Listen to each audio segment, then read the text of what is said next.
Ubos siya eh. Malakas silang kumain ngayon mga idol. Good morning, good morning. Ayan, pinurga ko yan kahapon eh. Hindi ko na lang pinakita. Hindi ko na kinunan at mamadali hapon. Kapakain ng konti, purga. Mga ilang minuto lang palipas na to.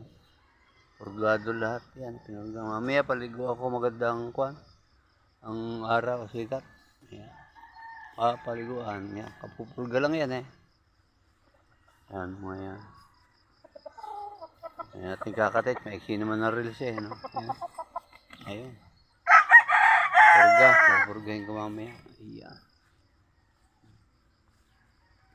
Pakita ko na rin sa inyo, ilang tanglad kong tanim yan. Makapag-gamas mamaya. Pag medyo hindi init. Ayan, yung gabanong, no?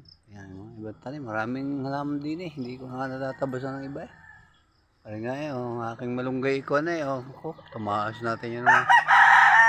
Puputulin ko ulit, tatanim ko naman ulit ito. Ayan. Yan, mga ganyan. Aking nanggal na ng puso, yan, medyo malaki-laki na. Natundan yan eh. Yan, medyo mahal yung kilo niyan. No? Mga idol, ari may bayabas. Ayan. May bayabas ako sa loob, meron din sa labas eh. Ayan. Tabi-tabi na. Ayan. Ito maganda dahil ng malunggay. Peace out. Good morning. Ingat lahat.